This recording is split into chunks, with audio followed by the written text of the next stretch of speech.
श्री स्वामी चरित्र सारामृत 11वा अध्याय. श्री गणेशाय नमः. श्री अक्कलकोट निवासीनाथ श्री स्वामी समर्थ महाराज की जय. श्रोते हो, आज आपण प्रवेश करतोय श्री स्वामी चरित्र सारामृत या दिव्य ग्रंथाच्या 11व्या अध्यायात, जिथे भक्त बाळप्पा मुरगोड येथून मार्गक्रमण करून अखेर त्या सर्वांच्या गुरुमोहर राजधानी अक्कलकोटमध्ये पोहोचतो. या अध्यायात आपण पाहणार आहोत कशा प्रकारे त्याची दृढ निष्ठा, अटळ संयम आणि कठोर तप त्याला त्या परमात्म्याच्या चरणांवरील गुरुभजनाच्या अंतिम फळापर्यंत नेतात.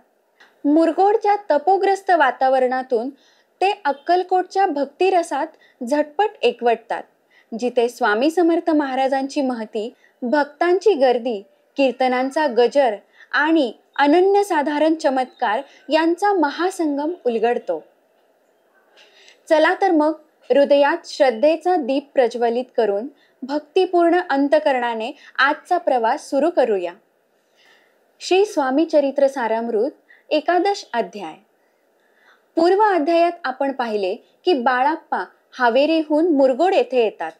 त्या ठिकाणी त्यांना कळते की श्री स्वामी समर्थ अक्कलकोट येथे यती रूपात वास्तव्यात आहेत. या गोष्टीने त्यांच्या आशेचा किरण जागतो. स्वामींचे दर्शन मिळवण्यासाठी त्यांची तीव्र इच्छा अधिकच प्रबळ होते. पण त्याच वेळी मुरगोड येथील एक ब्राह्मण त्यांना सांगतो, गाणगापूर हे अत्यंत पुण्यस्वरूप स्थान आहे, जिथे भीमा नदीचे पावित्र्य लाभलेले आहे.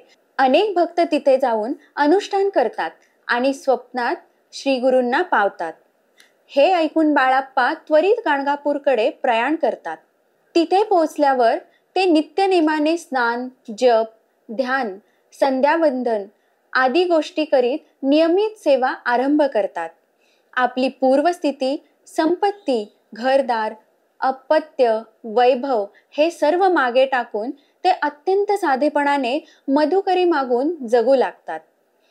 श्रीमंत घरचा गृहस्थ मधुकरी मागतोय हे पाहून इतर सेवेकरी त्यांना म्हणतात, तुम्ही आमच्याकडे रोज याल तर आम्ही तुमचं जेवण पुरवू. बाळप्पा 2 दिवस तेथील जेवण घेतात, पण त्यांचे अंतरंग त्यांना परावलंबित्व मान्य करीत नाहीत. ते पुन्हा मधुकरी मागायला लागतात. त्यांचे शरीर कृश होते, उपासमार होते, पण मनामध्ये दुःखाचा लवलेश नाही. त्यांच्या मनात एकच भाव असतो, सद्गुरु प्राप्ती. त्यांना वाटते, आपण इतके कष्ट घेतले तरी स्वामी अजून दर्शन देत नाहीत, मग आपले पूर्वजन्माचे पुण्य अपुरेच असावे.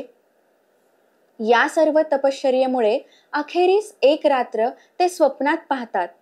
3 यतिरूप पुरुष त्यांना दर्शन देतात आणि सांगतात, अक्कलकोट येथे श्री स्वामी समर्थ साक्षात श्री दत्त म्हणून वास करीत आहेत, तिकडे त्वरेने जा.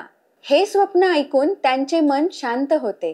त्याच दिवशी झोपेच्या गादीखाली त्यांना एक पत्र सापडते, ज्यात लिहिलं असतं, घाई करू नका. याचा अर्थ ते असा घेतात की अजून काही दिवस सेवा, तपश्चर्या चालवायला हवी. एकदा संगमावर स्नान करून परतल्यावर त्यांच्या वस्त्राखाली एक विंचू दिसतो, पण ते त्याला मारत नाहीत. ते त्या दिवशी त्यांच्या भिक्षेमध्ये अत्युत्तम जेवण मिळते. तेही शुभ शकून मानून दुसऱ्या दिवशी अक्कलकोटकडे निघतात. चालतच अक्कलकोटला पोहोचल्यावर तेथे त्यांना एक अलौकिक वातावरण दिसते. गावातील स्त्रिया घरकाम करताना स्वामींचा महिमा गातात. दूरवरून आलेले भक्तगण, ब्राह्मण, वैश्य, संन्यासी, अनेक वेगवेगळ्या पंथांचे लोक सर्वजण एकत्र होऊन नामस्मरण करीत आहेत. कीर्तन, भजन, वादन चालू आहे. बाळप्पा हे सर्व पाहून अंतकरणात भरून येतात की आपल्या जन्माला खरोखरच काही अर्थ आहे. हे क्षेत्र म्हणजेच वैकुंठ आहे. त्यांनी जीवनातील सर्व मोह त्यागून आता संपूर्णपणे स्वामींच्या सेवेत झोकून देण्याचा निश्चय करतात. श्रोते हो, या 11व्या अध्यायातून आपल्याला काय मिळाले? निष्ठा आणि संयमानेच गुरुप्राप्ती प्राप्त होते. कठोर तप, निरंतर साधना आणि संपूर्ण समर्पण त्याचं अपराजय अस्त्र ठरतात. स्वामी समर्थ महाराज कोणत्याही श्रद्धाळूला त्यांच्या कृपापाटावरून घेतात. जे भक्त त्यांच्या चरणी अखंड नमन करतात. बाळाप्पाच्या प्रसंगातून आपल्याला हे लक्षात येते की कितीही अडसर आली, कितीही कठीण परिश्रम करावे लागले तरी सद्गुरूंच्या चरणावरील भक्तीच अंतिम मुक्तीचा द्वार उघडते. चला या अध्यायाचा सार आपल्या जीवनात उतरवूया.